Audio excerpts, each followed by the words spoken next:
uh, it's so very nice to see all of you here into this room, and I'm so very happy that you responded to our invitation to be here this evening. Today, as we all know, is a very special day. Today is the birthday of Mr. J.R.D. Tata, one of the greatest sons of Mother India. Not only because he's one of the few people from the world of industry who got such an important honor like the Bharat Ratna, but because he created a certain reputation for India itself and for business in India, which I think made all of us feel so proud. When I did my management studies and I joined the Tata Group, then there were several leaders who we were inspired by. Mr. J.R.D. Tata was, of course, the one whose very presence invoked that feeling of a deep inspiration in our heart. Mr. Sumant Mulgaonkar, who was the chairman of Tata Motors, which is Telco as it was called where I was working. And for us, Mr. Arun Maira, who was our colleague whom we all looked up to. And we admired Arun so much for, at a very young age, he had been chosen to lead a very important portfolio of functions and responsibilities in the Tata Group. So for us, we looked up to him because we didn't have access to Mr. J.R.D. Tata or Mr. Sumant Mulgaonkar, but he represented the best of Tatas to us. Many years later, I had the privilege of interacting with Mr. Muthuraman when we were asked to do some work for Tata Steel, and I discovered in him a very special leader. And since then, it has become, a deep association, and I can't thank him enough for his support to our work. Nawshir Khurody, I met because he chose to invite himself to our transformational leadership workshop that we were doing in McLeodganj and Dharamshala. And we spent those intense, wonderful days together. Later on, he became a colleague, a partner. He did a lot of important work with us. And I got to discover many unusual things about Nawshir. And Praja, thanks to Arun, actually, I got to discover you when you were in the government of India and got the privilege of spending time with you and getting to know you. So thank you very much for coming this evening and for being part of this forum on this very special day. So I'm going to request each one of our amazing leaders here, and many of our people in the audience are absolutely blessed to have such wonderful people as a part of the panel. So I'm going to request Mr. Arun Maira, who has been both, I don't know how to describe him, but to say that he has served in important capacities in the government of India. He's led with distinction global consulting companies. And he is a prolific author. Even this morning, he sent a wonderful piece, which was published in Business Line about the informal sector. So I'm going to request Mr. Arun Maira to first open this conversation and to share his insights with us and what is he's moved to share with all of us. Thank you, Arun. Thank you so much, Anil. This is a privilege, and I'm trying to find the right word, and maybe Nawshir would, this better English, find that word for me.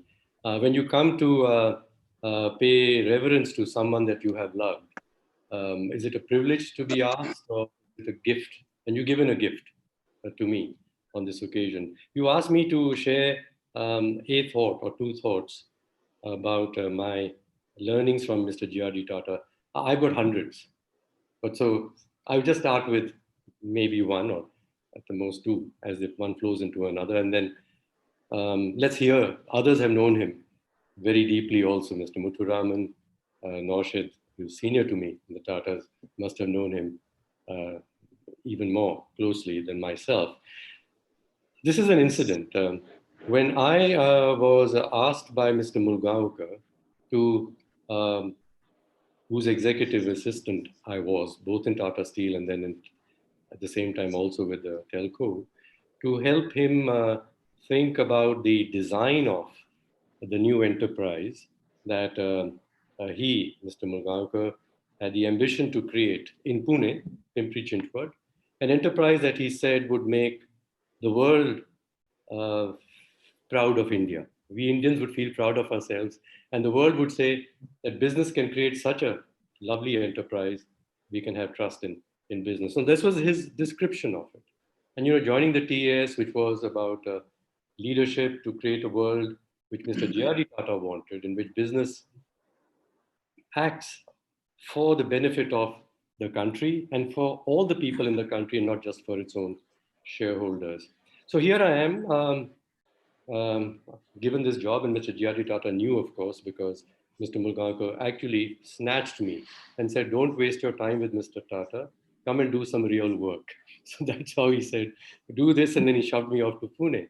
So Mr. Tata was, of course, a lovely, gracious, and person with a sense of humor.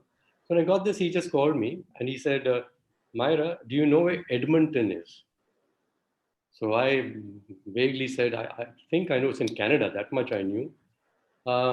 He said, "Well, there's a story I want to share with you, Myra, that when the Duke of Edinburgh visited Jamshedpur and was shown around what Tatas were doing there to show the British how Tatas had built a plant which the British did not want created, and here it was, and just see how well it's run, and especially the Tatas caring for the people, for the social work around, and also for its own employees.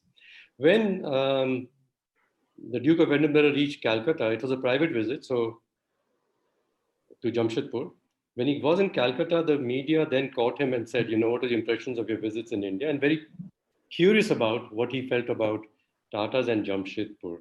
And what the Duke said, and he's a man of a few words, said, "I'd much rather live in Edmonton." So Mr. Tata testing me, he says, "Okay, it's in Canada, but why did the Duke say this? Find out." So I did some good research, and there was no internet at the time. So with our Tata head office, people contacted the Canadian Embassy in High Commission in Delhi and said, "Tell me some more about what goes on in Edmonton." It's an aluminum company, that much I discovered. And so they got us some material about the design of the Edmonton community. And in the Edmonton community, they had hospitals like we had in Jamshedpur, they had housing for people like we had in Jamshedpur, and sports facilities, and all the same things, except that none of those things were owned by the company. All those were run by the employees of the company. The houses were owned by the employees. They were encouraged to take loans from the company and build their houses there, and so on. Everything other than the company's plant was being run by the employees. Now, this was quite different to Jamshedpur, clearly. So, having done this research, I met Mr. Tata and said, "I found out." So he said, "Myra, times move and we must learn and move. We are not going to, you should not be replicating Jamshedpur in Pune." So I shared this with Mr. Mulgaonkar, who was quite delighted for two reasons. One of them was, thank goodness we wouldn't have to spend so much company money to build facilities because we were short of cash. And so if we could look after our employees in ways that the employees would like, then would be better. Because the Duke of Edinburgh had said one more thing, you see. He finished that sentence about, "I'd much rather live in Edmonton because there I would be a free man." And that is what was hurting Mr. Tata. He said, "Free man." So we got the explanation. The employees of Alcan in Edmonton were free of bondage to the company. They were creating their own lives and their own assets, and they were in a partnership with the company with whom they worked inside the factory.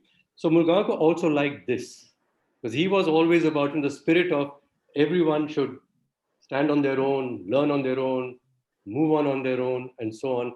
Let's create an enterprise. Let's design an enterprise in which the employees have freedom to learn and stand on their own feet. And because of that spirit together, we will create an enterprise that India would be proud of. And I said the world would admire Tata's even more. So this was, I'm saying, the greatness of J.R.D, that he was willing to change things for which Tatas was celebrated all this time and continue to be. And so Mulgaonkar, I come to him then, and you know him too. Yes?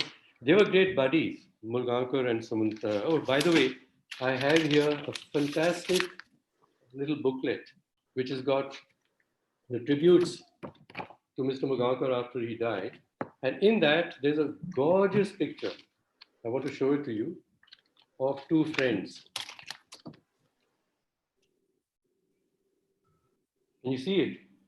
Yes. Tata in a batik shirt and Sumant Mulgaonkar next to him. Nawshir, you know them all very well. And J.R.D. pays this tribute. He's written this long tribute to Sumant Mulgaonkar, saying that he was, after Jamshedji Tata, he was the man who had the vision of Tatas. This is J.R.D. Tata saying about Sumant Mulgaonkar. So I had this privilege, as you said, of carrying on and learning with Sumant Mulgaonkar. Now, naturally, they were partners. They were great buddies. Mr. Mulgaonkar respected Mr. Tata because he was longer in the business. And of course, he was Mr. Tata. But Mr. Tata, as he mentions here, I had to give Sumant rope because he was a man who took no nonsense from anybody, including from me, he used to say. So when we were set up, the training school was the first thing that came up in Pune, if you remember, because Sumant Mulgaonkar's belief was that you have to first build the people and first plant the trees because people take a long time to develop their skills and trees take a long time to grow. So before you have the factory building, please start developing young people so they can run your machines and start planting the trees so there'll be trees around the factory when the factory starts to hum. And that's what happened actually. So as the factory was starting and there's only a training division, Mr. Mulgaonkar used to keep allowing people who wanted to see the enterprise and he respected to come visit even in those days. And the young trainees were given the privilege of preparing some very complicated things. These were 16, 17, 18-year-old young men from the IITs or the ITIs. And they would work something and then make something very special, like engineering something which one trainee would complete by himself or with a team of one or two. And they would be given the privilege of gifting this handmade object to the VIP. So Mr. Tata was given the first of these. And you know this. This is called a spinner, a tranquilizer. It's a very complicated little thing. It's made out of stainless steel. It's got various shapes, cubes, and this circle carved out. And this thing which is spinning around is mounted on two little gimbals. It's perfectly balanced. It's called a tranquilizer because you do this on your table, it goes spinning on and on quietly and it calms a stressful mind. So this was what they devised and they gave this to Mr. Tata. As Mr. Mulgaonkar said, few months later, Mr. Tata arrived in Mr. Mulgaonkar's office with two brown bags. And he said, hey, Sumant. And he put them on Mr. Mulgaonkar's table and opened them. And there were two identical spinners. And he said, Sumant, which one have I made? As you know, Mr. Tata was very good with his own hands. He was also pursued perfection. And if the trainees could make something so perfect, Mr. Tata was going to do it as well. He was 40, 50 years older than them. He had a workshop in his house downstairs in Outer Mount Road. And so he spent his evenings after work like a trustee in the tool room, and he produced one. And as Sumant Mulgaonkar said, I can't tell the difference, Jay. So he says, I am still able to learn as your trainees are able to learn, Sumant. I'm still young. And this was the spirit of the two of them, continuously learning, challenging themselves and challenging others to get the best out of yourself. And this is what J.R.D. Tata writes in this thing about Sumant Mulgaonkar, that he inspired people to become even better. And that was J.R.D. himself. He was inspiring Sumant Mulgaonkar to be even better, though they were similar ages. So this is my story to start. How wonderful, Anand. Very nice. Mr. Muthuraman, over to you and your learnings and memories of Mr. Tata and linking it to the purpose-led company that we are discussing today. Thank you, Anil. It's a wonderful opportunity. And today, as we celebrate J.R.D. Tata's birthday, along with him, we celebrate perfectness. We celebrate perfection. We celebrate excellence. On all of these, along with human touch and values. For J.R.D. Tata, values and purpose and beliefs of an organization are far more important than merely the results.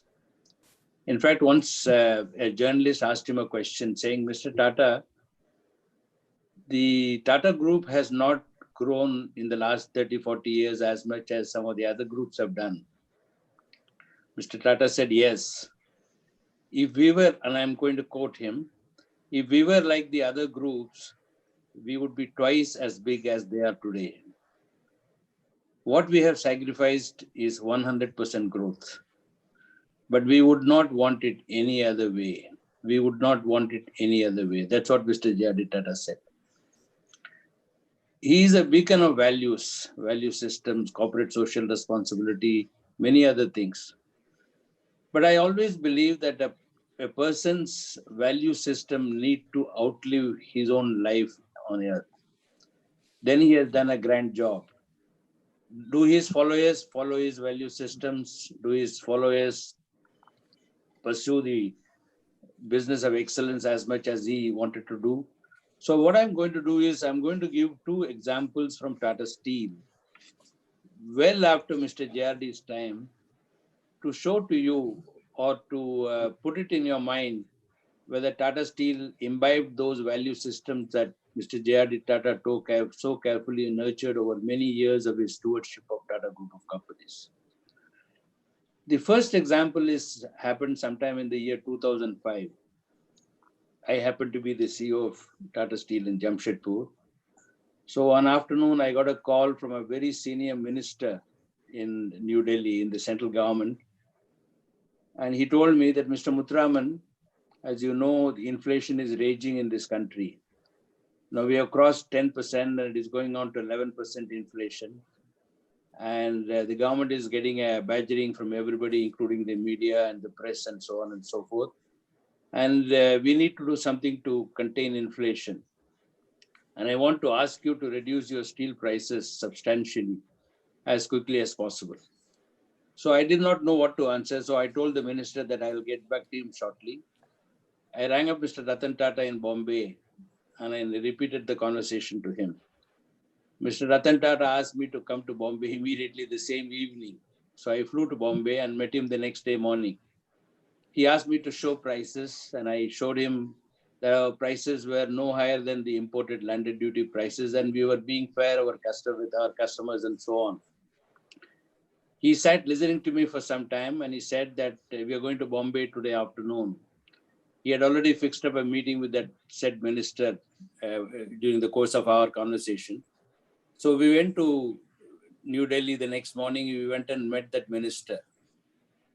And Mr. Minister told Mr. Tata, Mr. Tata, I am extremely happy that you have come. I know you have made up your mind to reduce your prices. I am very grateful to you because if you do that, then I will be able to ask the Steel Authority of India Limited, which is a government company, to reduce because they are not listening to me. And if you reduce prices, I will have a good force of argument to make the government company also to reduce prices. So Mr. Tata gave him an offer. He said, from tonight, I have asked Muthuraman to reduce prices by 1,500 rupees per ton of steel. And then he came out of the meeting. And by the time we reached the airport, or maybe we reached Bombay, I think by that time, he got a call from the minister. He said, Ratan, I want to tell you that I have not been able to persuade Steel Authority of India Limited to reduce prices. So I have no moral authority to ask you to reduce prices. So you please go ahead and do what you want and you please take your own decisions. And I will not force you and I withdraw whatever request that I made to you yesterday. So Mr. Tata shot back at him. He said, Mr. Minister, I want to tell you, this country needs a price reduction just now of not only steel, but of cement and various other commodities. We need to help the industry. We need to help the country to contain inflation. And your first ask was the correct ask. I have made up my mind to reduce prices by 1,500 rupees. Now you can do what you want to do about it. So Mr. Tata held on to his guns. And I knew in my heart of hearts that that decision was going to cost something like 600 to 700 crores during the course of that year for Tata Steel, a company which is just coming out of a difficult situation of the 2000s into slightly profit-making mode. I'm not sure how many executives would have taken a decision to stick on to what is promised, even though the government went back and the minister said that I'm not going to put pressure on you to reduce prices. I'm not sure how many would do it. And I would like, as students of business management, I want you to think about it, that if you are in that position of Mr. Tata, or you are in a position like me, what you would have done in that situation? Would you have just gone back on your word and say that now that you are not asking me to reduce prices, I don't have to reduce prices and save that 600 crores for the company? Or would you say that nation is important and the inflation of the nation is important, we need to contain it? So you give it a thought, and maybe we should have a debate on that. The second example that I want to give happened a little bit earlier, around 1995 or so. And this is well after Mr. Tata, Mr. J.R.D. Tata died, maybe about 4 or 5 years after Mr. J.R.D. Tata died, around 96, 97 it happened. Long years of administrative control and socialistic control between 1947 and 1991 had left Tata Steel in a very bad shape. There are so many deficiencies in Tata Steel, and the international said that it will not be able to survive the onslaught of competition. We had to reduce labor. Of the many things that we had to do, one of the things was that we had to reduce labor. And labor reduction is something which is unheard of in Tata Group of companies, or definitely not in Tata Steel. But Dr. Irani had just taken over, and he devised a scheme by which any employee opting for voluntary retirement was to get his entire salary for the rest of his life, rest of his working life. If somebody was retiring, taking a voluntary separation at the age of 40, he would give 20 years of salary, 20 years of medical help, 20 years of house, the occupation of the house that he had in Jamshedpur, and so on and so forth. Nobody has ever heard of a voluntary separation scheme of the kind that was implemented at that point of time, neither before nor after. Now, I again want to ask you, students of business management, would you have, since the company was in difficulty and there are laws which governed about what is the compensation that you need to pay for people whom you are asking to go, whether it is a 15-day salary or a 1-month salary and so on. Here is an organization which said that we are doing it in a country where job opportunities are not great. We are doing it in a state of Bihar, that time at Jharkhand now, where job opportunities are very limited, and therefore we need to be humane. We need to have a human touch in whatever we are doing. And the company gave enormous amount of benefit. In fact, there are people in the country as well as abroad who used to ask Dr. Irani and ourselves, saying that, are you guys out of your mind? Why are you doing this? You will kill the company. We said, no, this is the way that we want to behave with the employees. Now, these are just two examples to show that value system that was enunciated by our founder J.R.D. Tata and nurtured by Mr. J.R.D. Tata, followed by leaders, have been kept in place in Tata Group of companies, including in Tata Steel, of which I gave you two examples. Now, one can ask as to where do these value systems come from and how do they get nurtured? I believe that value systems come from the founders.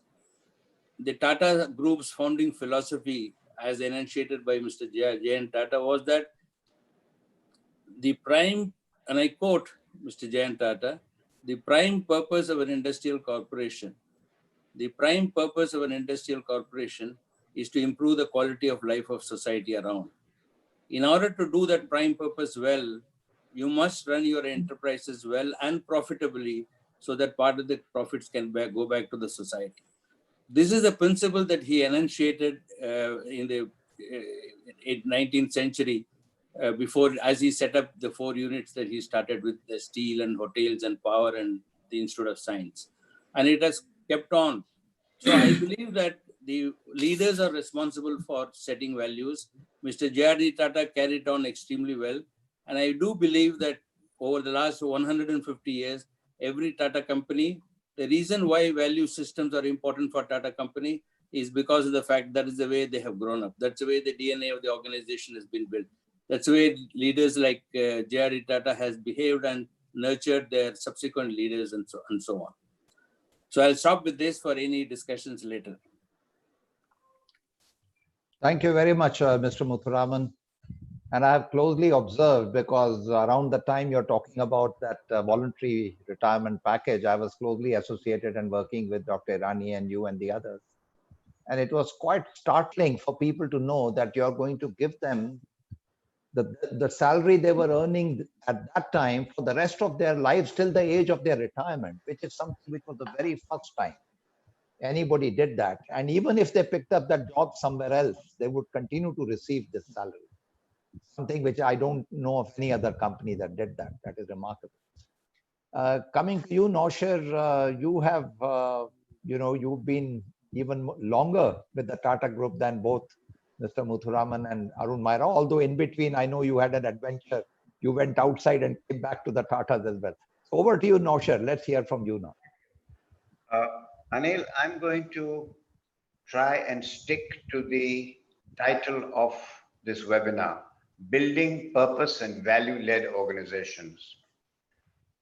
And yes, it's the 116th birthday of Mr. Tata. So let me start with the corporate logo of Tata Sons, which is over 100 years old. Good thoughts, good words, good deeds. There's a very, very great deal of similarity between purpose and values in those three: thoughts, words, and deeds. It also reminds me of what my late wife said to me: unless you are purpose and values led, you are better off dead. This was her actual words. Now, I'm also going to say thank you, students of soil, for being amongst us. I enjoyed myself very much in the time I had with you. Now I come to the title of the subject. I think purpose starts from needs. The needs have to be clearly laid down. What are the needs of India or the society which we are trying to serve? And the purpose is achieved to deliver those needs. And the way in which the purpose is achieved leads to values. And the values therefore become the glue or the gum which adheres purpose to need. Very simple. Hence, it is vital to align purpose, process, and people. This is a work in progress. It doesn't stop, because if it stops, it erodes, as we all know. It's like a marriage. It's very akin to a marriage. Marriage, you have to build it on every day, otherwise it tends to erode. Now, to coming to a practical level, how do we do this? How do we build organizations? Let's go straight into how we recruit, how we train and develop, how we promote. In my life, I have seen several instances in the Tata Group and others, the wrong person gets promoted. And many of my friends and colleagues will agree with me that when it comes to promotion, that's the time to recall your values and purpose and not go by whether the person has met his targets or is the senior most or is the most liked. So unless purpose and values are expressed in what terms people around you can see, they see it best. Everybody in any company can tell you the person being promoted is the wrong person or the right person. You don't need to be an HR expert. Now, there are special areas where purpose and values play a big part. And the biggest of these is in the treatment of vendors, especially the small vendors. This is where I've seen the best of companies compromise. If they are short of cash, the small vendor gets his payments late. It's not on. The second area is in public relations and communications. Your purpose and values must, in your public and internal communications, external communications, reflect what you have done, not what you want some image or brand manager to tell you. And values, again, are best demonstrated, I've found, by intolerance. I will not tolerate this. I will not tolerate this under any circumstance.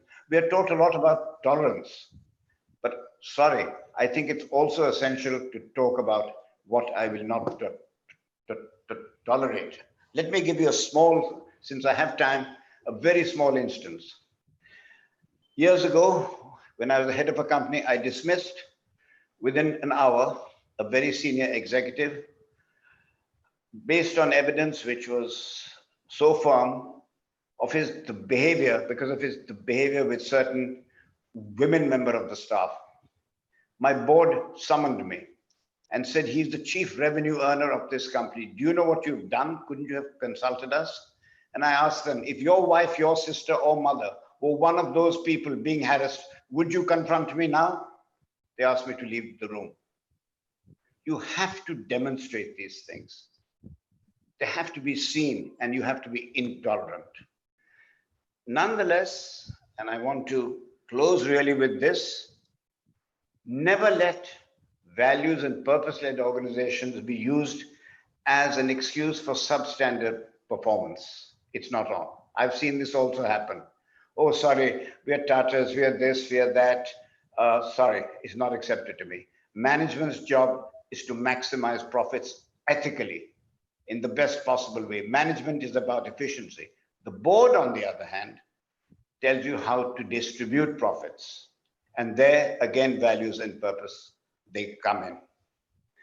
And frankly, as I close, organizations will increasingly find it impossible to get talent or resources of the best unless they are purpose and value led. Thank you. Thank you, Nawshir. Thank you very much. And I just want to say there was something very interesting that happened. A friend of mine who now lives in America, as a young man in the Taj Hotel, he saw Mr. Tata, J.R.D. Tata, sitting there reading a newspaper, having a cup of tea, and he walked up to him, introduced himself, and Mr. Tata made him sit down and have a conversation with him. Not only that, then he offered to give him a lift and drop him to somewhere close to his house because he was going that way. And this man said the humility with which Mr. Tata responded to a stranger, to a young man who just walked up to him. And so for the rest of his life, that man talks about that one meeting with Mr. Tata, which just transformed his whole life. And he said, this is what leadership is about. So there are so many such incidents. Oh, yes. And large number of people from the Tata Group. I am happy that they are also now, they have joined the webinar. So thank you. So now this is open for question, answers, and comments. And just one more. Before we do that, I would like, before we open it to the three of you, I wanted to present that Praja who is with us. And I know people are already starting asking questions, but Praja's role is very unique here. Praja is a Tata scholar. Therefore, he has deep gratitude in his heart that he was chosen by Tata and his education was funded by Tata. But he went on to become a distinguished leader of his own kind. And he was a professor at Harvard at the Kennedy School. He came back at the invitation of Government of India to hold a key portfolio as Secretary Government of India with Prime Minister Manmohan Singh. And now he works with the Commonwealth Secretariat. So, Praja, you have not been an employee of the Tata Group, but you have an association, and you have an association with all of us as well. So how would you respond to this whole theme, and how does this whole thing resonate in your heart?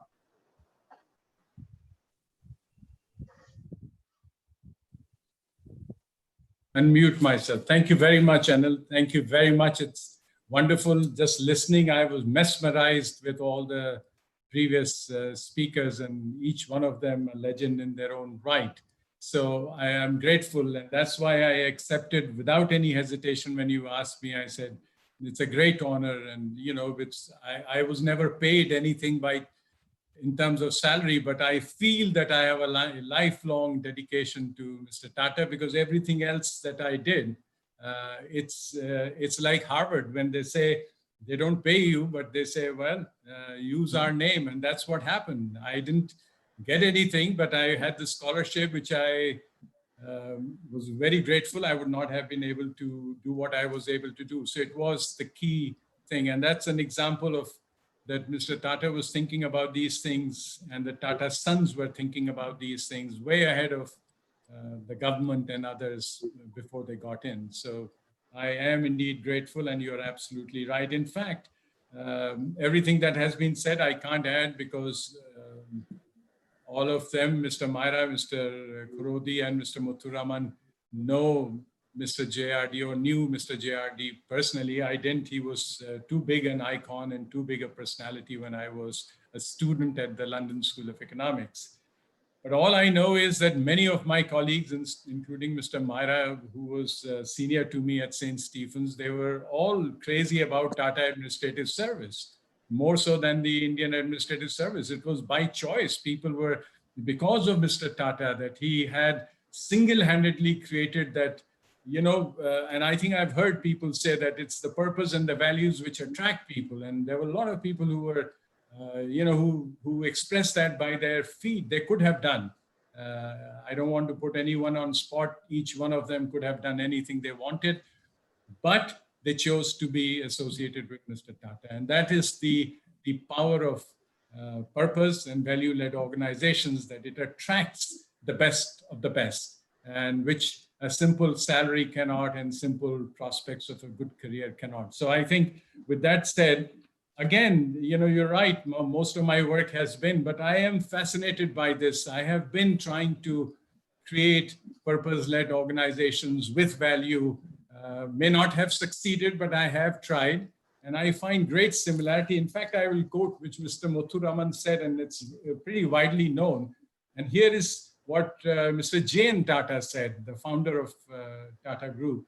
He said, in a free enterprise, the community is not just another stakeholder in business, but in fact, it is the very purpose of its existence, the very purpose of its existence. And contrast that 100 years before this statement was made, Adam Smith, who's the father of free enterprise, what did Adam Smith have to say?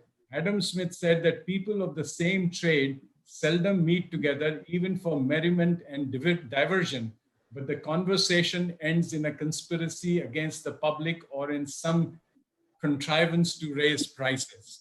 So, I mean, look at this. I mean, this is the father of free enterprise, and how far Mr. Tata had taken the philosophy of value and purpose-led, that he was making this far-reaching statement in 1800s. I mean, this was really at that point. So one doesn't have to repeat that. And I think all over the world, having worked in large number of countries, people knew Tata perhaps more than the government of India. They respected Tata. They're everywhere. If you said you were associated with Tata, your reputation went up. But I am interested in two things, and which is that, and I like what Mr. Khurody said, very practical. And I think for students of business, this is what matters. That is leadership enough, and how do we create another Mr. Tata? I mean, we certainly can't create, nobody engineered him. He was as a gift, he came.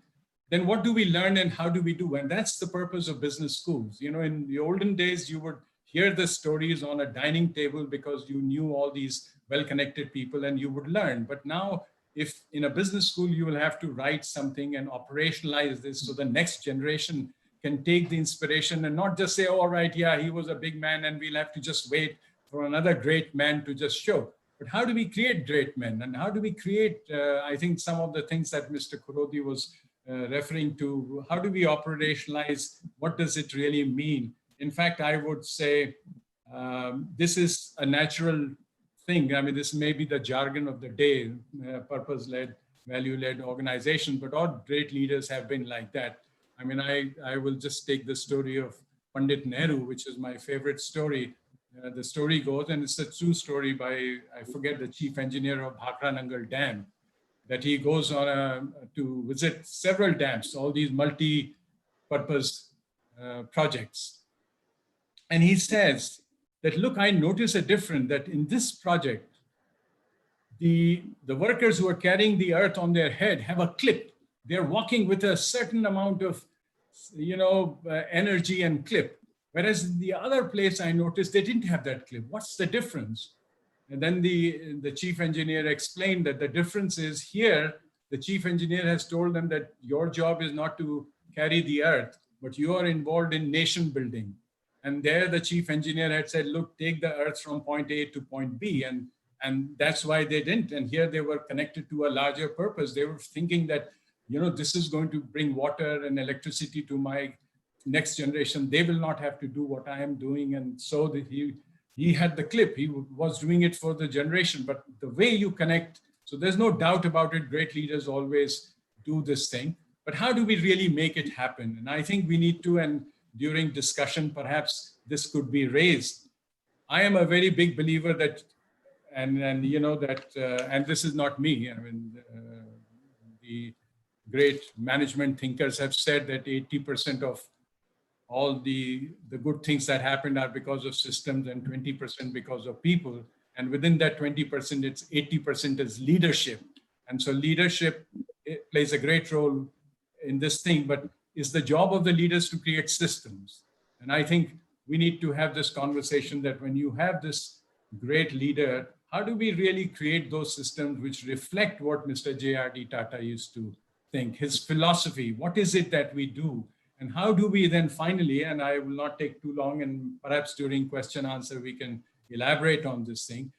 Very important thing is that we don't leave it at just operationalizing and creating systems, but we should also have a measure. And I don't say it in a narrow sense of the word. I said in a larger, that when we look back, we should be able to say, yes, we have created a purpose and value-led organization. What are those success indicators? What are those things that we can figure out that three people looking at the same thing don't come to different conclusions? One says, yes, it is a purpose and value-led organization. The other person says, no, I don't think it is.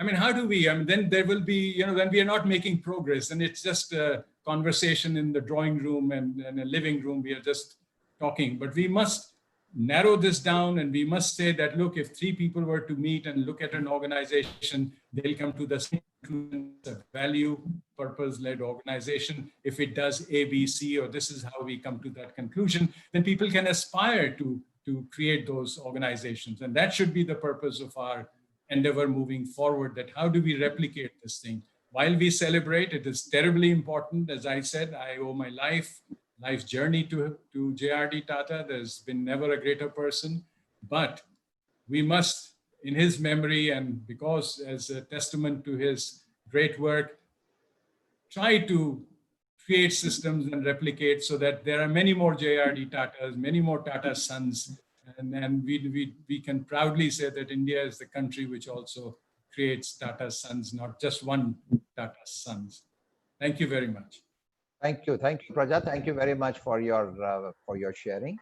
Pulkit Nagpal, one of the students in Soil, is asking to Mr. Arun Maira.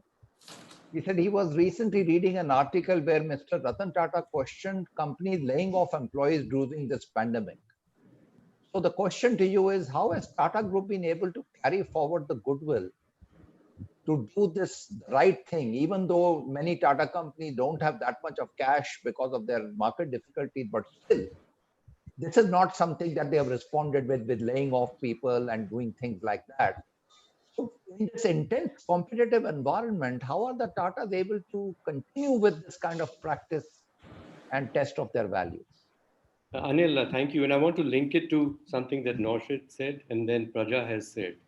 Nawshir was pointing out what Praja is also, that, the systems of work in which you actually produce value, which you then will be enjoying, letting the community benefit from. You've got to talk about management also, as it were, not just values.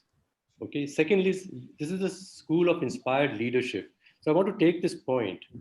Leaders are not born. So we keep saying, well, those were great people and none of us can be like that. If leaders were born, then just forget talking about leadership. There's nothing that you can do about it. The person's born a leader or not born a leader.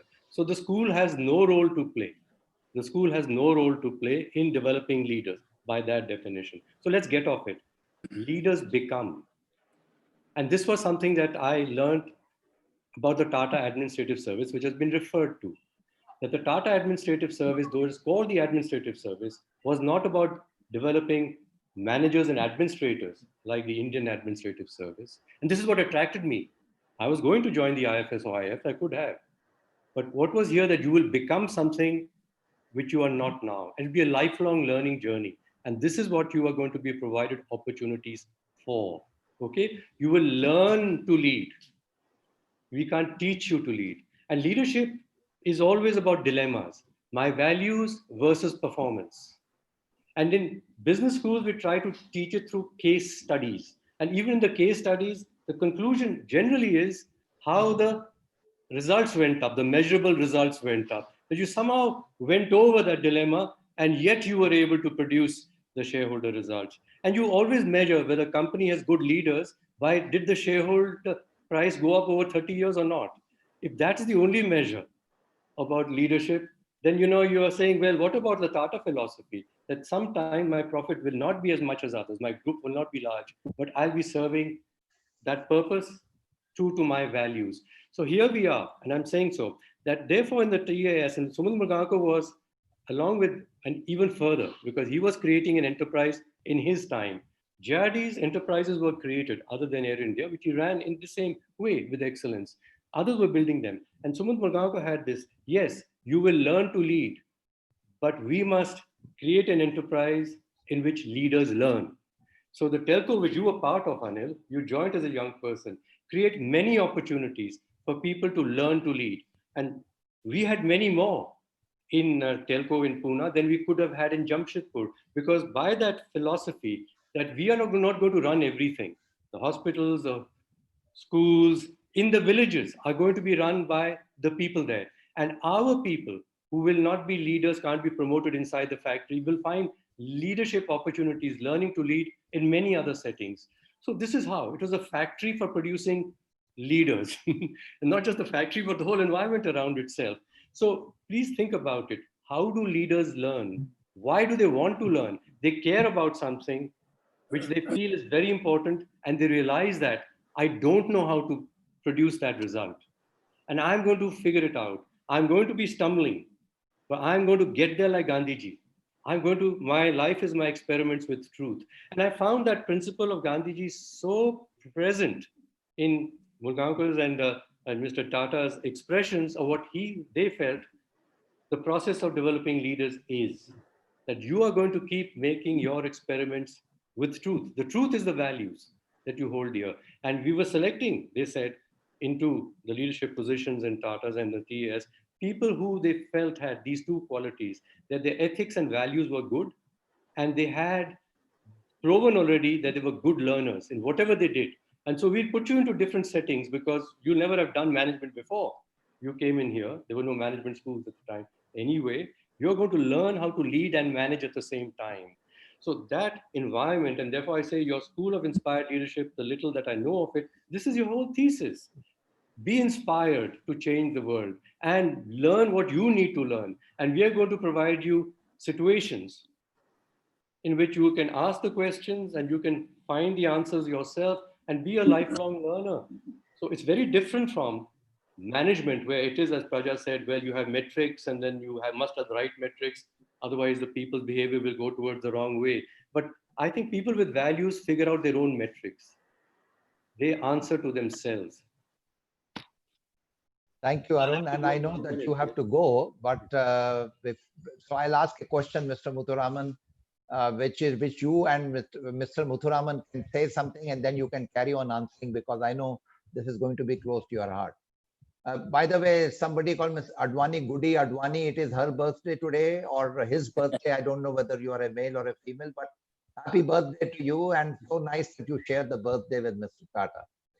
So do the speakers know of J.R.D's role in institutions such as the Indian Institute of Science and TIAFA?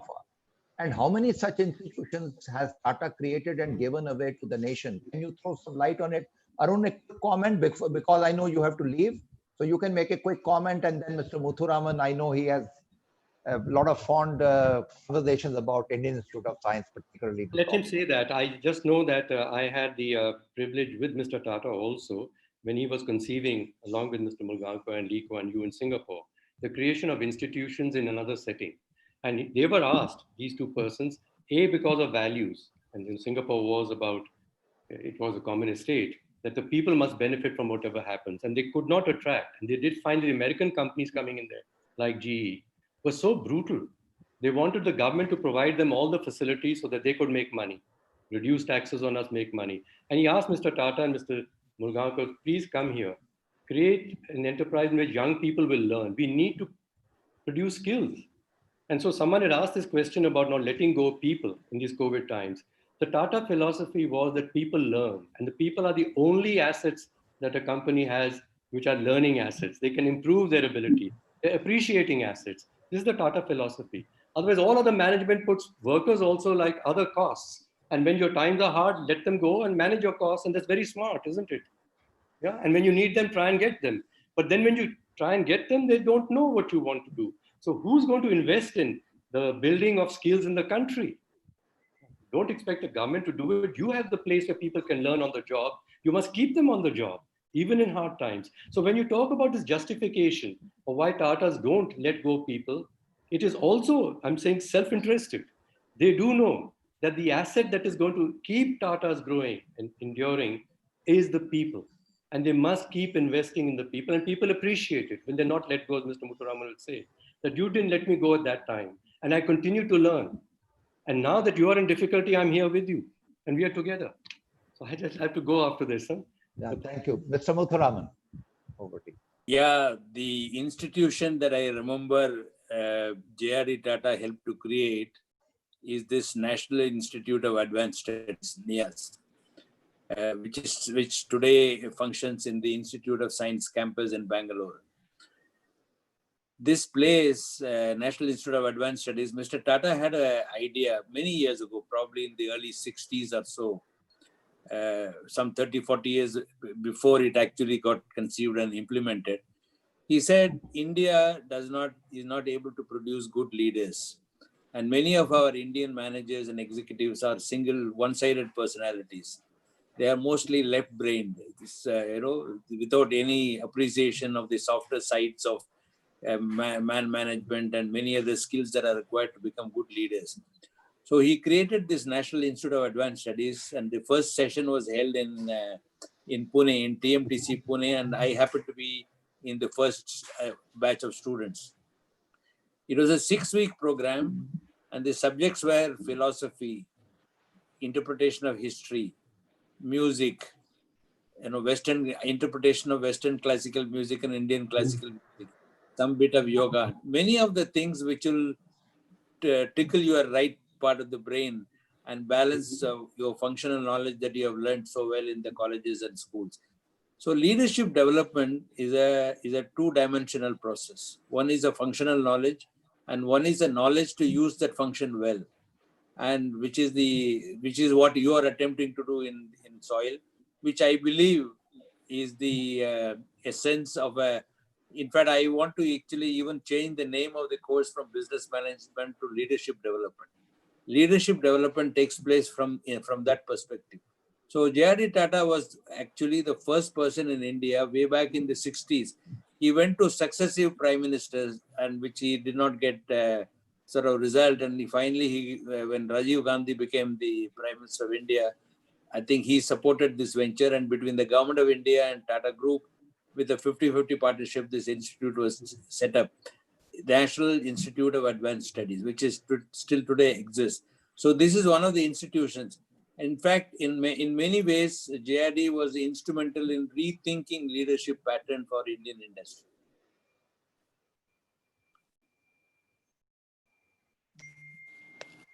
You muted.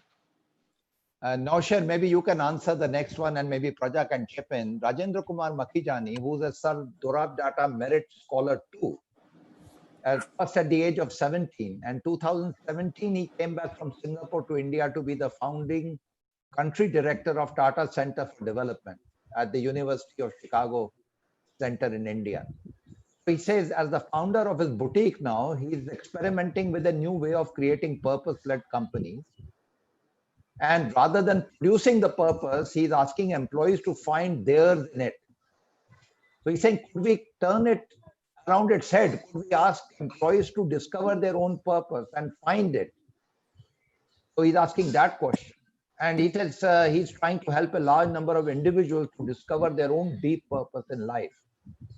And so how would you respond to this? And what would your feedback and guidance be on this particular subject? Yes, Anil, it's not easy. When I coach, I can answer this question on a personal level. After a retirement, I coach several leaders in the making for large groups of companies, not just in Tatas. When I coach, I try to find out what is the purpose of that person. What makes him happy, him or her? What inspires them to go beyond what they think they can do? You know, they think they can run 5 minutes a mile or something like that, and all of a sudden they find they can run in 5 minutes, they can run 6 miles, etc.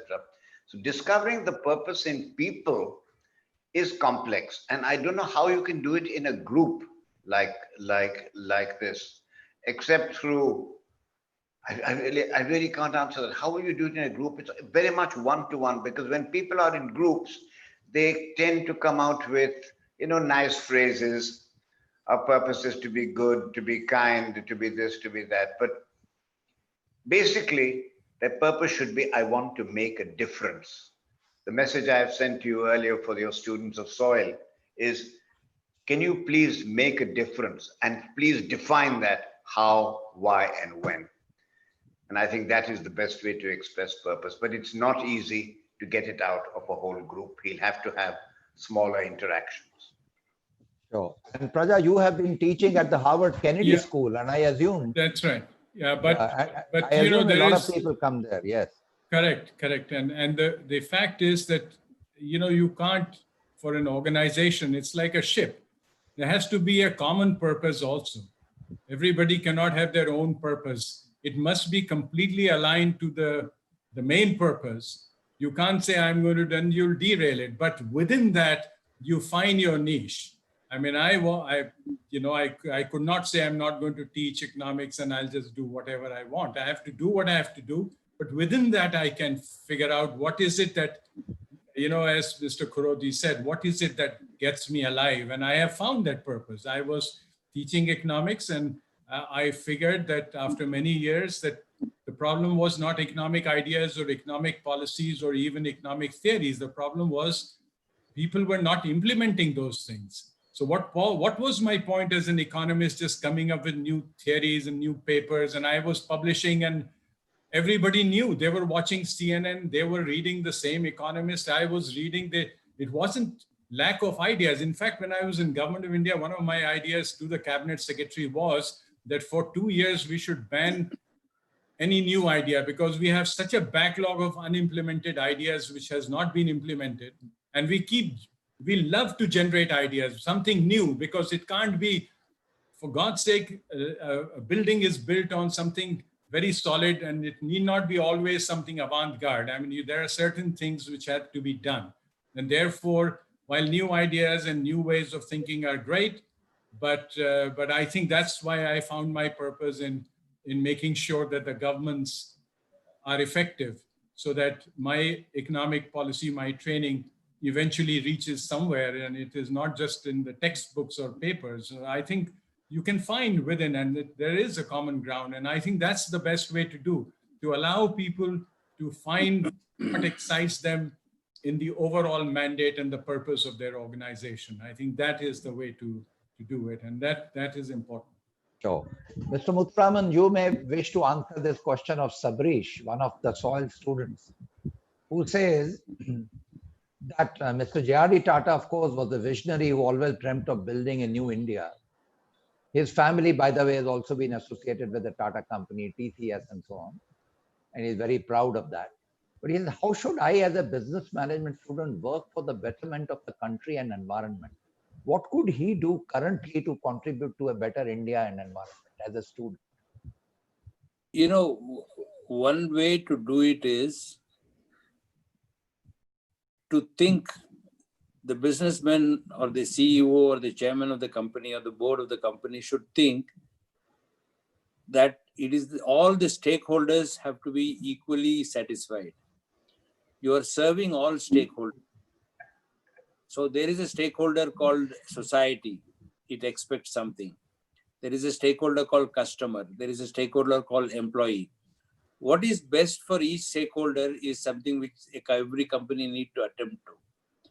For example, often we look upon stakeholders are the people who are putting money in the company, and therefore their monies have to be returned. They just have put money in the company because they happen to have money at this point in time. At another point in time in the evolution of the world, somebody else had that money.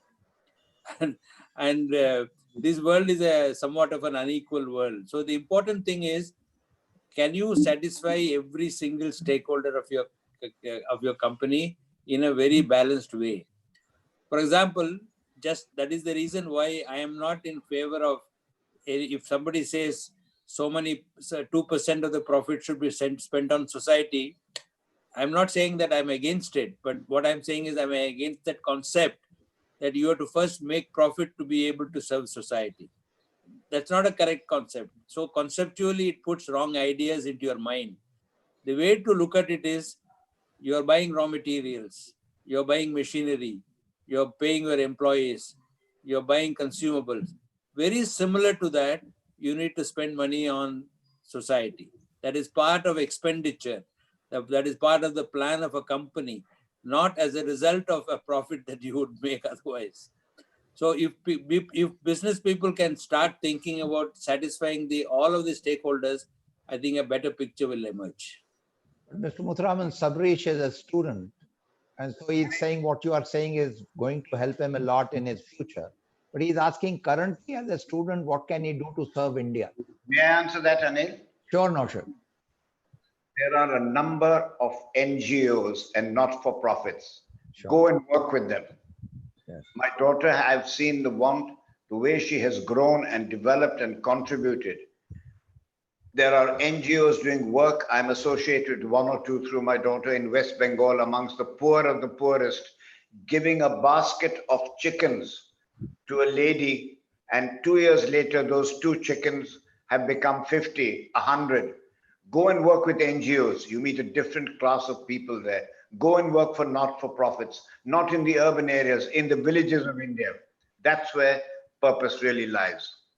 And Thank you, Nawshir. And SOIL has a program of social innovation. As you know, one day in a week, our students work with NGOs. Exactly. So we have that. Now, I have a question to, which, by the way, Aubrey Rebello, dear friend from Tata Administrative Service and Tata Motors Telco, is here. And he's talking about, living down the memory lane. He's talking a lot about how, wonderful things were done, including how Mr. Ratan Tata walks in and goes to use a public phone in the lobby of the Taj and so on and so forth. And so Aubrey, dear friend Aubrey, who's now a coach, he's remembering some of his wonderful memories of the Tatas. Now, and Mr. Ajay Shankar, who's also an ex-Tata Steel person, who is also remembering about the corporate social responsibility, which is not a cost center, but that is really like a profit sharing center, as he talks about. So he's also talking about what he learned from the work in Tata Steel. But here is something very interesting which Dil Nawaz is talking about. She said, Dil Nawaz is saying that the association of 98 years company, part of India's Swadeshi movement, Bharat Floorings and Tiles, formerly Bharat Tiles and Marble, goes back for certainly over 90 years and extended to Taj Bombay and other hotels, corporate headquarters Bombay House, the Tata powerhouses and many other corporate projects, but best of all, J.R.D. Tata's own home in Altamount Road. One example of his humility, which I still share with our staff, the directors had gone home for lunch. On their return, they found J.R.D. sitting in the reception area while the staff were having their lunch, and nobody was serving him. Mr. Tata had not only walked across to see and select tiles, instead of asking us to send them over, but he responded, "It's all right, let them finish their lunch. I will wait." And there are other examples of Tata leadership and values. So he was wanting us to share this wonderful memory that he has about. I want to share a personal experience for a minute. Is that okay? Yeah, sure. Mr. J.R.D. Tata came to Pune to inaugurate the NEAS program. Yes. At the end of the program, he was going away to Bombay, and I ran behind him and said, "Sir, I am from Tata Steel. I joined Tata Steel 20 years ago. I want to take a photograph with you." He said, "Young man, yeah, why not? Why not?" And then he shouted at Francis Menezes, who was the director at that time. He said, "Francis, get hold of the photographer." But the photographer had gone home by that time. And do you know that Mr. Tata waited for half an hour to take a photograph with me? And I was so embarrassed, and I kept telling him, "Sir, I will come to Bombay House." He says, "No, Do you have any objection? I want to take a photograph with you. Do you have any objection? What a wonderful story. Thank you, Mr. Muthuraman. What a wonderful story. I have Yeah, go ahead. Yes, Nawshir, you want to say something? coming back from New York after a particularly stormy meeting, J.R.D. was present when we had to dissolve the joint venture with Merck Sharp and Dohme, the world's largest pharmaceutical company. Here was J.R.D., chairman of Air India, standing in the queue like anybody else with his bag in his hand. I can never forget that. Not up pele. He stood in the queue because all the staff knew very well that if they tried to take him forward, they'd get the sack. Yeah, very nice. And that remind me, Mr. Muthuraman, my last meeting with you, Mr. Ratan Tata and other directors, I was to make a presentation to you for the work that we were doing. Yeah. And I was already sitting with my laptop ready to present to the board. And Mr. Tata had just returned from London that day. And then he said to me, Anil, we need to first talk amongst ourselves before you make the presentation. So I wanted to go out of the room. But you remember, he told me, no, Anil, you are already sitting here. The rest of us will go to another room to have our meeting. This was just a small gesture, but I will remember it for the rest of my life that rest of you went to another room to have a meeting because I was already ready to now make my presentation. I could have easily walked out, but that was a little personal touch. So the legacy carries on. Ravi Gilani, who is an ex-colleague from Tata Motors and Telco and also in Eicher. By the way, the Eicher Group has extremely strong values and purpose and very similar to Tata. That's why I always felt at home in the Eicher Group. So Ravi Gilani is talking about how do Tata companies consider suppliers as stakeholders? If yes, are they paying the suppliers on time right now during this difficult period? Are they honoring their payment schedules to this? What is your reading of the situation and to what extent are they guided by their values in this purpose? Yeah, I'm not so current to be able to answer the question accurately, but I recall instances in the past when we have had difficulties and when we have not delayed the suppliers' payment by even a day. That's not in our culture. And Ravi may be privy to the fact that these days the circumstances may have forced some Tata companies to do that, but obviously perhaps Nawshir and Mr. Muthuraman may not be able to answer what currently that they are doing or not. Yeah.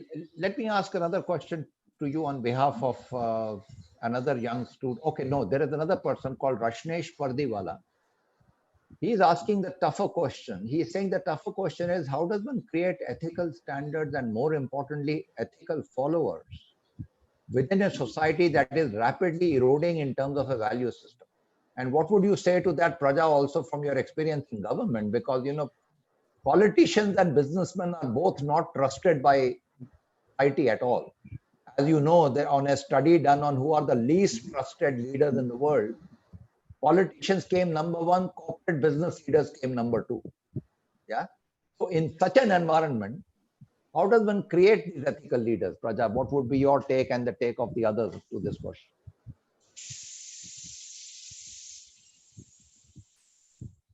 Sorry, I was muted. Yes. My take is somewhat simple and it comes from experience. First of all, something everyone quickly agrees that it's not about people. We become ethical and well-behaved the minute we step out of India. And the minute we step into Air India, we are, a different breed and a different species almost. And you should see how, so it is something about, the same people will be very careful spitting in Singapore, etc., because they'll be hauled up. And therefore the same people, but here they would be less careful. So I think we need to talk about this thing. The values are not something you're born with. The system creates the values. So in Tata, I'm sure it's the leadership and the system that you had, that no tolerance for unethical behavior, and many other good companies, that is the case. And that creates the value system. Value system is not something that people are born with. I think values are created. And I think our parents give our values. And why, some parents who are very strict would, the children grow up to have great values, others may not. And so I think we need to think about it, that how do we create? So I'm very sort of bullish and positive and optimistic that values can be created. I've seen, and I think this, and I could talk about it in government. How do we, that every government, they have ethics day, but the ethics means simply reading out a pledge that we will be ethical. That's not the way. And there are some good governments around the world who do tremendous job at making sure that the public servants are ethical. So we need to learn. So it's not, the story is not so simple that it's not possible or not. I believe it can be created.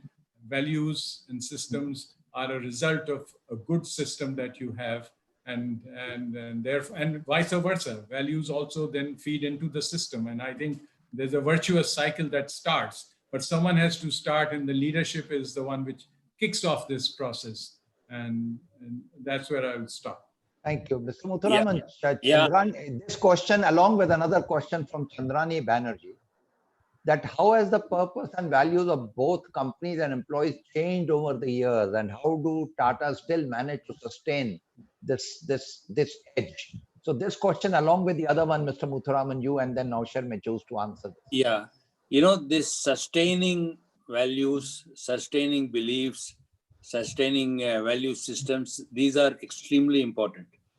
You may have an outstanding founder like J.R.D. Tata who propounded certain value systems, certain philosophies carried on by J.R.D. Tata, but the company needs to carry on with that philosophy, carry on with that values. That depends, I believe, on the processes of a company. See, the leadership development process, people development process, people assessment process, communication process. Is dissent tolerated? Is failure accepted? Is failure sometimes rewarded? What is the norms of reward? Many of the human resource processes of a company determine whether the value system given to you from the founder, from the leaders of the company, are carried forward in departments, in sections, and so on. So we have to pay a great deal of attention to these human resource processes, not merely result. What questions do you ask? Do you ask a question saying, what is the profit yesterday? Or do you ask a question, how was the customer satisfied yesterday? I mean, a very simple thing. These two questions will determine what that person is going to do. Wonderful. Okay. Nawshir, would you like to add to that? Yes, especially because my father was a government servant. He was one of the people who won the Raymond Magsaysay Award and the Padma Bhushan simply because he created milk for the millions. And people used to tell him from his own community, Parsis, Dara Sahib, why don't you take 5 rupees per milk card and in a week you will earn 1 crore. I'm talking of 1960s. And he would turn around and hit them. Now, to come back, after I graduated from Cambridge, your mailbox is filled with letters of appointments from Standard Chartered Bank, Unilever, etc., companies, MNCs who are working here in India. Why did I choose to join Tata's? Why did I choose to go for my first interview to Tata Limited London and then here in Bombay? Because very simple, from my father, I had obviously imbibed unconsciously that you will serve your country. You have had the benefit of an exceptional education, not to make an impression on people, not to make a living, but to make a difference. So I instinctively came back to India, and many people were amazed. You could have joined Burma Shell, not on 300 and 400 rupees a month, which was our starting salary, but 1100 rupees a month. But I think it comes from one's parents. And then, of course, my school, the Doon School, Wellham and Doon, the type of values you had out there was just amazing. Status, hierarchy, all of things was knocked out of you. You had to clean the fields, the game fields, work in the kitchens, do everything. And I think values are created at a very young age, and they become your spine. Plus, I remember with my late wife, she would say, when you come home, can you look me in the eye? Can you look at your 2 daughters in the eye and tell a story without blinking? What a nice gift to have received. You are really fortunate. Thank you. Yes. Yes.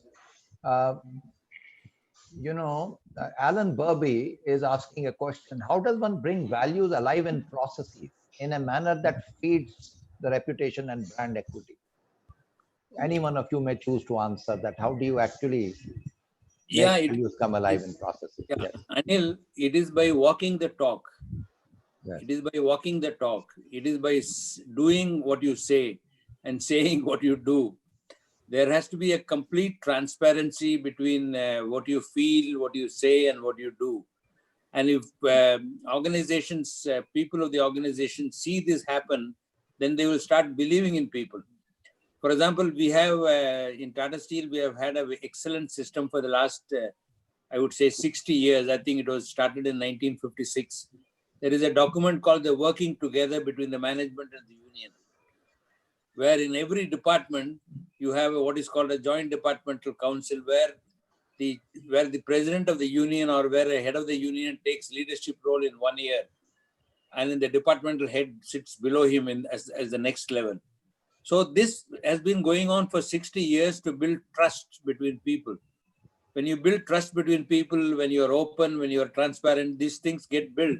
It's a culture building concept of an organization. It doesn't happen by one day by issuing a circular. Wonderful. Any of the other panelists want to add on to this? Yes, go ahead, Raja. Well, I've found that, particularly I've worked more in the government and in the World Bank, which is a public sector organization, a semi-government, intergovernmental organization. Even the Commonwealth Secretariat is an intergovernmental organization. So I have more experience in those organizations. I have found that your credibility, even your ability to lead, depends on your having a purpose which does not seem self-serving, that it is not in your self-interest. If people think this is your job, of course, this is what you will do. But when they feel that you're going beyond the call of duty, they can't figure out why is this guy so, that inspires them. And I think that leads to a better team, better everything. But if you just do what you were told and they know that your salary depends on this thing, then it's not. And I think a lot of values and leadership and many of the things that you've spoken about come by attaching yourself to something. For instance, I don't want to brag, but in my case, when I came to the government of India, I had actually resigned from the World Bank. And most of the people were wanting to join the World Bank. I resigned to come. They couldn't figure out what's going on.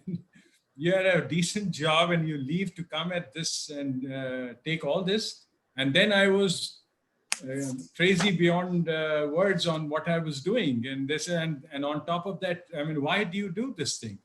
So I think that sort of created a lasting, I think it created value. People, realize that, look, there's nothing in it for me, so there better not be anything in them. I didn't have to say it, but people went beyond the call of duty and they followed what you were doing because it didn't seem in your self-interest. I think when people realize that, there is something inspiring about it.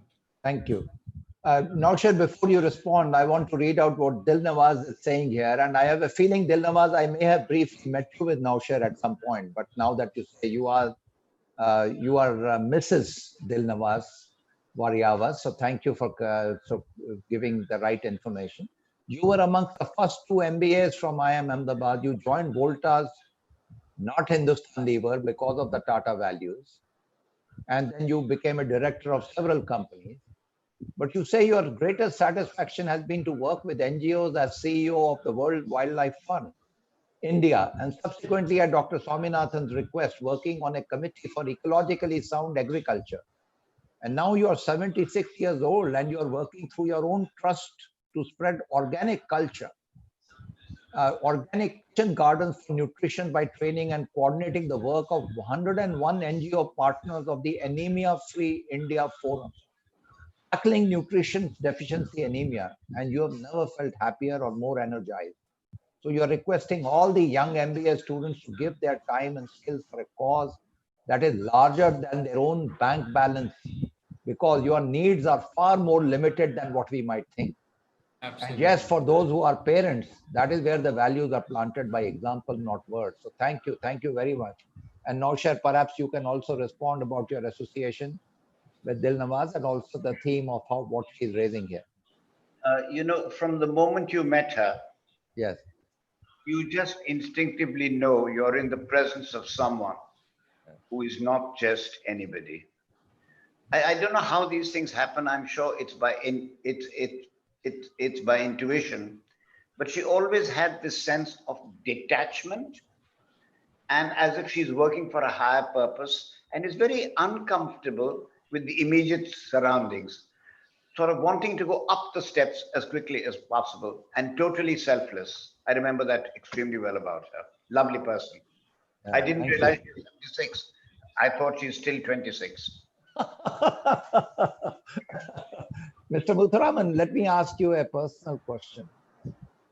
One of the things that I discovered about Tata Steel, and I remember the same work that we were doing with you, and the board had to decide who should be the next managing director and so on.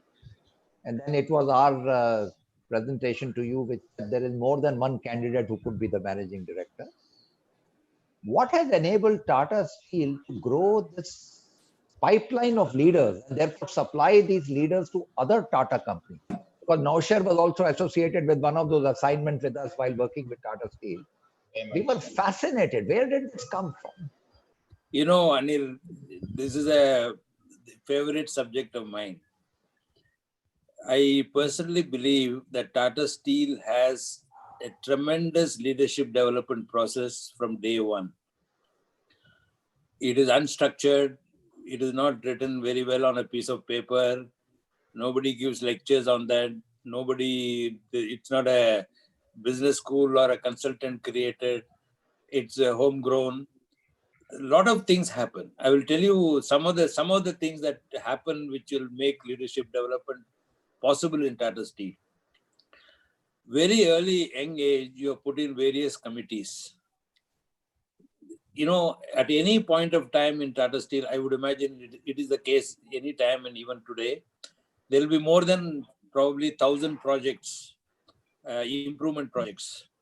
And you will be put on some improvement project on which it's not your subject at all. You are in somebody else's subject. So you get to know that. You get to interact with people. Then you start sitting in these joint departmental councils. Then you get a stretch target. Then, you are not often penalized for experimentation. You are allowed freedom for failure. I mean, you can take on something and you have failed and that's all. I mean, it doesn't mean that I have had some very big failures in Tata Steel when I was the vice president operations. I can tell you, one of our huge projects did not take off. I don't think I was penalized for that. It was an experience. So it is a matter of study actually in Tata Steel as to what are the things that happen inside Tata Steel to make leaders possible to be groomed within the organization. And in fact, one of the strengths of Tata Steel is at any point of time for a CEO position, and I think there are 5 candidates at least, if not more. Yeah, how wonderful. Sundar is saying he's remembering, NM Sundar is talking about Sudha Murthy. And Sundar, she was Sudha Kulkarni because she was a colleague of ours when I was also in Telco. And there are some people like Aubrey Ribello and Ravi Gilani who will fondly remember Sudha. So there is this famous story of Sudha who was rejected in Indian Institute of Science by the Telco team because she was a woman and they had to put her in shifts. And she complained to J.R.D. Tata. And J.R.D. Tata sent that letter to Arun Maira and the team in Pune.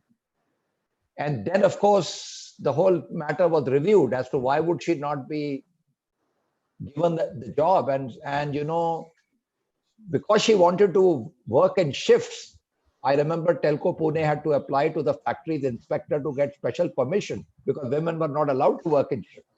But all this happened because she had the courage to speak the truth, and she escalated the matter to Mr. J.R.D. Tata, and Mr. J.R.D. Tata sent it to Suman Mulgaonkar, and then it came to Arun Maira, and then the department that I was part of. And so my first boss, which is V.S. Mahesh, who's no more, he would fondly tell the story. And, Sudha will often come to our department talking about this, as to how Mr. J.R.D. Tata had no admission, no hesitation in writing to Sudha saying, I'm sorry we held this against you. And we are going to change the policy of the company to then have women.